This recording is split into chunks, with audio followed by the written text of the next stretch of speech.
Assalamualaikum warahmatullahi wabarakatuh. Perkenalkan, nama saya Nehani Hafita dengan nomor induk mahasiswa 10121058. Saya Devin Rafi dengan nomor induk mahasiswa 101211048. Kami dari kelas C4 Manajemen Universitas Teknologi Digital. Kami akan mempresentasikan materi manajemen keuangan. Materi yang pertama mengenai definisi manajemen keuangan. Materi yang kedua mengenai laporan keuangan arus kas. Materi yang ketiga mengenai rasio bagian keuangan 1. Materi yang keempat mengenai rasio bagian keuangan 2. Dan materi yang kelima mengenai nilai waktu uang. Video ini diajukan untuk memenuhi tugas ujian tengah semester mata kuliah manajemen keuangan, dosen pengampu Ida Jalilah.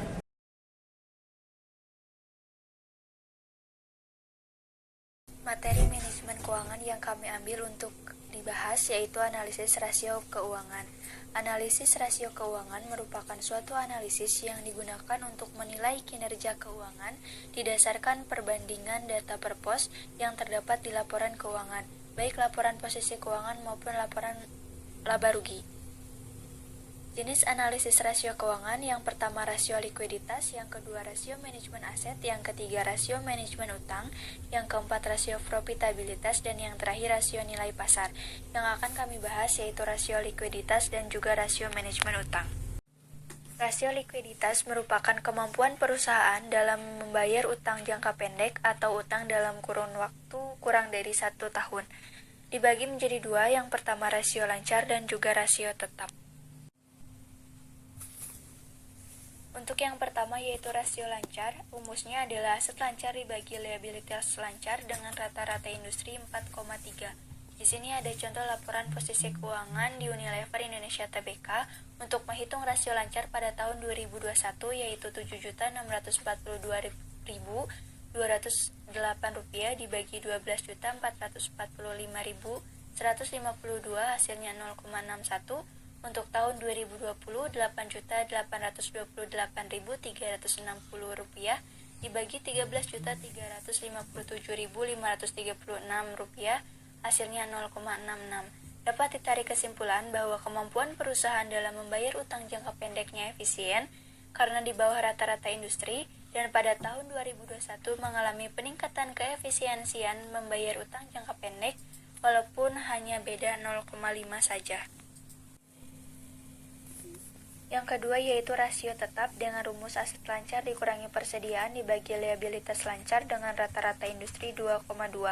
Untuk menghitung rasio tetap tahun 2021 yaitu Rp5.188.337 dibagi 12.445.152 hasilnya 0,41. Untuk tahun 2020 Rp6.365.256 dibagi 13.357.536 hasilnya 0,47. Dapat ditarik kesimpulan bahwa kemampuan perusahaan dalam membayar utang jangka pendek efisien karena di bawah rata-rata industri dan pada tahun 2021 mengalami peningkatan keefisiensian membayar utang jangka pendek walaupun hanya beda 0,6 saja. Rasio manajemen aset. Yang pertama ada perputaran persediaan, yang kedua ada jumlah hari penjualan tak tertagih, yang ketiga ada rasio perputaran aset tetap, yang keempat ada rasio perputaran aset tetap total. Perputaran persediaan, rumus penjualan dibagi persediaan rata-rata industrinya 10,4.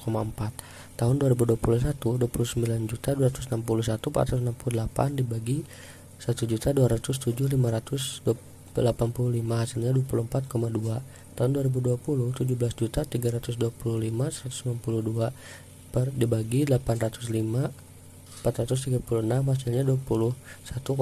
Kesimpulannya, perusahaan mampu dalam memanfaatkan asetnya karena jumlah perputaran persediaan di atas rata-rata industri yaitu 24,2. Pada tahun 2022 mengalami peningkatan. Jumlah hari penjualan belum tertagih. Rumusnya penjualan dibagi rata-rata penjualan per hari. Rata-rata industri 36 hari. Tahun 2021 Rp29.261.468 dibagi 365 hari hasilnya 80.168. 3.099.840 ini diambil dari aset dibagi 80.168, hasilnya 38 hari. Tahun 2020 17.325.192.000 rupiah dibagi 365 hari, hasilnya 47.466.